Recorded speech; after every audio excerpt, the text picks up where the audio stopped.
사랑하는 여러분, 오늘도 새 달이 시작되었습니다. 주님과 동행하는 가운데 주님이 이끄시는 그 길에서 주님의 기쁨 되는 저와 여러분이 되기를 바랍니다. 오늘 여러분에게 전하고 싶은 하나님의 말씀은 신약성경 골로새서 4장 2절과 3절 말씀입니다. 기도를 계속하고 기도에 감사함으로 깨어있으라. 또한 우리를 위하여 기도하되 하나님이 전도할 문을 우리에게 열어주사 그리스도의 비밀을 말하게 하시기를 구하라. 내가 이 일 때문에 빼임을 당하였노라 기록하고 있습니다. 여러분, 이 말씀 우리가 옥중서신이라고 불리는 말씀 가운데 하나라는 거 아시죠? 오늘 이 말씀의 결론에도 나오지만 내가 이 일 때문에 빼임을 당했다 그랬습니다. 사도 바울이 감옥에 갇히게 된 상황을 설명하고 있는 것입니다. 그런 가운데 바울은 골로새 교회 성도들에게 자신을 위해 기도해달라 부탁하는데요, 특별하게 부탁한 기도의 제목이 있지요. 그것은 다른 것이 아닙니다.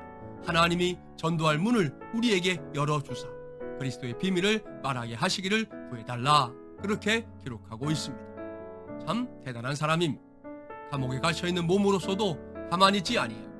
예수 그리스도의 복음, 그 십자가와 부활의 복음을 전하기 위해서 이렇게 고군분투했다고 하니 말입니다. 이것이 바울의 위대한 점인데요, 우리 모두는 오늘 이 말씀을 오늘 우리가 살고 있는 이 상황에 그대로 비춰봐야 할 것입니다. 여러분, 우리가 살고 있는 이 시대가 어떤 시대인지 아시죠? 코로나19 시대에서 포스트 코로나 혹은 위드 코로나라고 하는 이름으로 불리는 코로나와 함께 당분간은 동반하며 살 수밖에 없는 그런 시대가 되었다는 것입니다. 이러한 시대, 우리가 해야 될 것들이 얼마나 많이 가로막혀 있는지 아시죠? 그 중에 으뜸은 아마도 바로 전도하는 일일 것입니다. 오늘날 복음을 전하는 일이 쉽지 않습니다. 교회를 보는 사람들의 눈도 좋지 않을 때가 많습니다.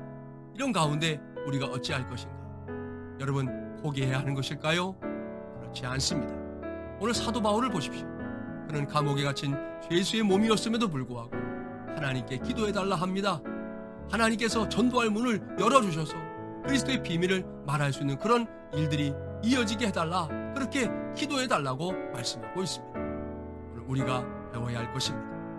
코로나19로 인해서 어려워진 건 사실이지만 우리가 복음을 전하는 일들이 참 쉽지 않게 이곳저곳에서 가로막혀 있는 것이 맞지만, 그럼에도 불구하고 우리 역시 전도할 문을 우리에게 열어주시기를 구해야 할 때가 지금인 줄 믿습니다. 우리 모두 이를 위해 기도합시다. 그리고 우리에게 허락하시는 사람들이 있거들라, 만나게 하는 사람이 있거들라, 바로 그들에게 그리스도의 비밀을 담대하게 말할 수 있는 우리 모두가 되기를 바랍니다. 예년과 같은 예랑제는 열 수 없지만 우리 모두를 통해 하나님께서 우리 주변에서 죽어가는 살려내는 일들 계속해서 행하여 주시기를 간절히 바랍니다.